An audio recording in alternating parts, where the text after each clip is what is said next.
नमस्कार। आज हम एक बहुत ही महान महाकाव्य की शुरुआत पर नजर डालने वाले हैं, लेकिन एक बिल्कुल अलग अंदाज में।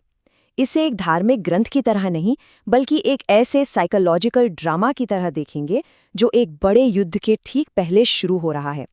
तो चलिए शुरू करते हैं। तो कहानी की शुरुआत होती है ठीक यहीं से, इस पहले श्लोक के साथ। सोचिए, दो विशाल सेनाएं एक दूसरे के सामने खड़ी हैं, और तभी एक सवाल उठता है।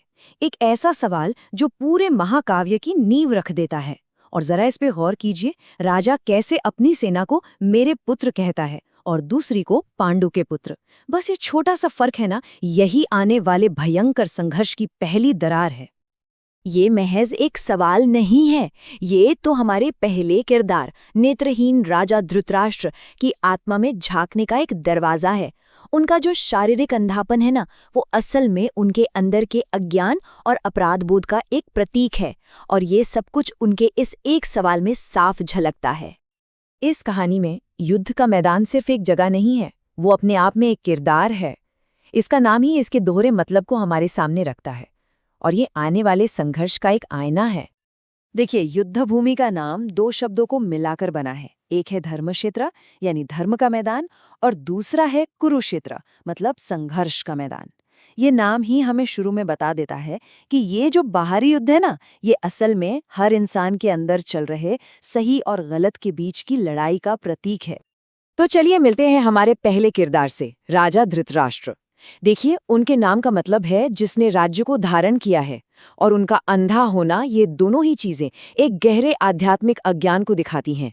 अपने बेटों के लिए उनका अंधा मोह और अपने ही भतीजों के हक को नजरअंदाज करना, यही इस भयानक युद्ध की असली जड़ है। तो धृतराष्ट्र के मन में असल में चल क्या रहा है? चलिए उनके इस सीधे साधे से सवाल के पीछे जो डर और गहरा अपराध बोध छिपा है, उसकी परतें खोलकर देखते हैं। उनकी चिंता के कारण भी एक नहीं कई हैं। उन्होंने अपने भतीजों का राज्य छीना है, और उनके शब्द मेरे पुत्र बनाम पांडु के पुत्र इस बंटवारे को बिल्कुल साफ कर देते हैं। वो दिल की गहराइयों में जानते हैं कि वो धर्म के साथ नहीं है, और बस यही एहसास उनके सवाल को डर से भर देता है। और अब मंच पर एंट्री होती है कहानी के मुख्य विलेन राजकुमार दुर्योधन की।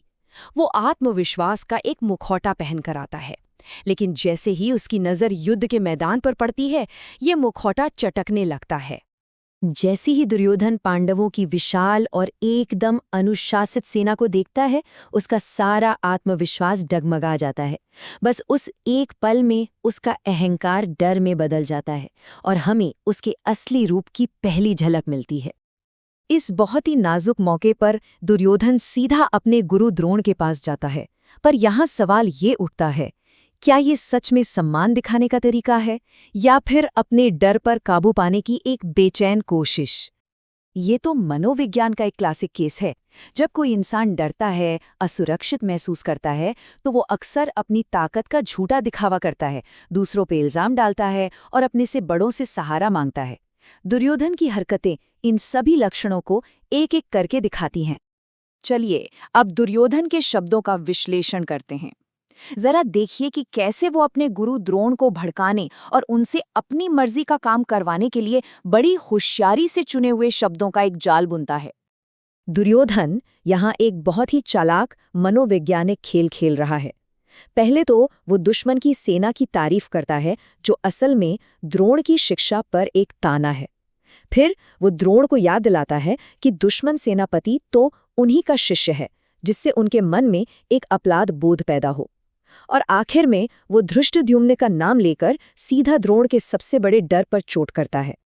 एक और बात पर ध्यान देना जरूरी है, दुर्योधन बार बार भीम और अर्जुन का नाम लेता है। इससे साफ पता चलता है कि ये दो पांडव भाई ही उसके मन में सबसे ज्यादा डर पैदा कर रहे हैं। वो अनजाने में ही अपने सबसे बड़े डर को सबके सामने जाहिर कर देता है। और फिर दुर्योधन अपनी सेना की वफादारी का दावा करता है।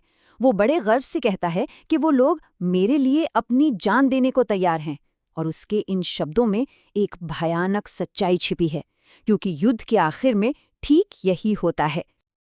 अब हम दुर्योधन के भाषण के सबसे अहम हिस्से पर पहुंचते हैं, एक ऐसा श्लोक जिसके दो बिल्कुल उल्टे मतलब निकलते हैं, और ये उसकी मानसिक हालत को एकदम साफ दिखा देता है। यहाँ एक ही शब्द है, अपर्याप्तम।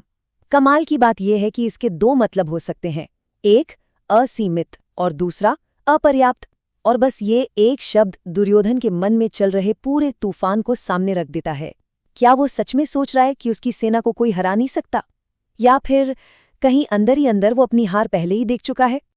एक बहुत पुरानी संस्कृत कहावत इस हालत पर बिल्कुल सटीक बैठती है, विनाश काले विपरीत बुद्धि।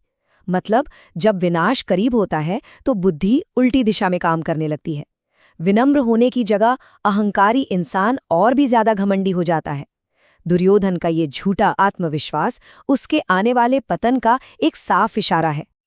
आखिरकार दुर्योधन की सबसे बड़ी कमजोरी यही है, वो अपनी अंदर की नैतिक ताकत पर नहीं बल्कि भीष्म जैसे दूसरों की बाहरी ताकत पर निर्भर है। और ये कहानी हमें सिखाती है कि जब आपके पास अपना कोई नैतिक आधार नहीं होता तो बाहरी सहारा ज्यादा देर तक नहीं टिकता। तो इन किरदारों की कहानियों से हम क्या सीख सकते हैं? चलिए इन शुरुआती श्लोकों में छिपे उन बड़े सच को समझते हैं जो आज भी उतने ही मायने रखते हैं। सोचिए, सिर्फ इन 10 श्लोकों में ही पूरी गीता का सार छिपा हुआ है। धर्म और अधर्म के बीच की वो लड़ाई जो हमेशा चलती है, विनाश करने वाले मोह का खतरा, और सबसे जरूरी सबक, असली ताकत हथियारों या सेना में नहीं बल्कि हमारी अपनी अंदर की नैतिक शक्ति में होती है। तो ये कहानी हम सभी के लिए एक बहुत गहरा सवाल छोड़ जाती है। जब हम अपने जिंदगी के कुरुक्षेत्र का सामना करते हैं तो हम अपना भरोसा कहाँ रखते हैं? बाहरी ताकत और दूसरों के सहारे पर, या अपने अंदर के मकसद और नैतिक हिम्मत पर?